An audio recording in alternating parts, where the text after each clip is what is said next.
Bonjour à toutes et à tous et merci de votre très belle fidélité.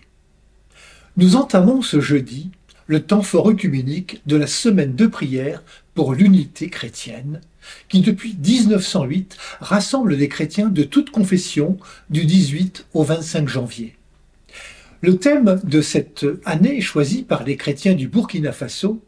Tu aimeras le Seigneur ton Dieu et ton prochain comme toi-même. Les chrétiens sont appelés à agir comme le Christ, en aimant comme le bon Samaritain, en montrant de la pitié, de la compassion pour celles et ceux qui sont dans le besoin, quelle que soit leur identité religieuse, ethnique ou sociale.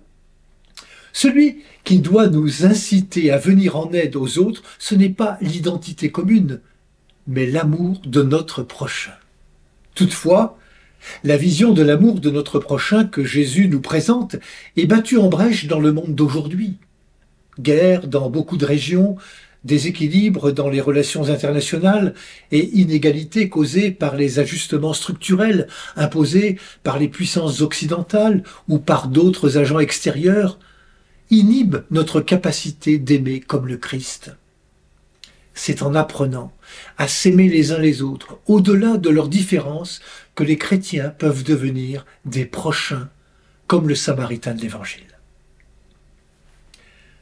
Dans l'Évangile d'aujourd'hui, Jésus est victime de son succès, au point qu'il doit se réfugier dans une barque pour ne pas être écrasé par la foule.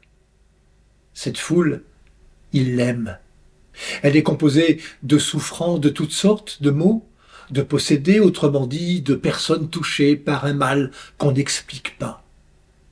Ces personnes se sont passé le mot et Jésus est débordé. Mais il ne veut pas qu'on se trompe sur son identité. Oui, il guérit, oui, il chasse les esprits mauvais, mais il est bien plus que ce que les gens croient. Son identité ne sera vraiment dévoilée que lorsqu'il accomplira sa mission sur la terre. Lorsque sur la croix, il dira dans un dernier souffle, « Tout est accompli », et baissant la tête, il rendit l'esprit. Il n'est pas venu que guérir, soigner, mais sauver. Sa mort et sa résurrection ouvrent une brèche entre le ciel et la terre. Il ouvre un passage comme jadis Dieu en avait ouvert un par son prophète Moïse pour libérer son peuple de l'esclavage. Le passage que Jésus ouvre en donnant sa vie, c'est celui vers la vie qui ne s'éteint jamais. C'est cela, le salut. Sa vie donnée nous sauve de tout ce qui pourrait nous retenir prisonniers à l'étroit. Il n'est pas un simple médecin, ni un simple guérisseur, mais bien l'unique sauveur. C'est pour cela qu'il défend à la foule de le faire connaître. Ne me définissez pas seulement sur ces actes de libération dont vous bénéficiez. En leur défendant de le faire connaître, il leur demande de ne pas aller trop vite. Laissez-moi le temps de vous amener vers votre accomplissement. Et cet accomplissement passe par le combat que Jésus mène contre tout ce qui s'oppose à la vie, à notre vie.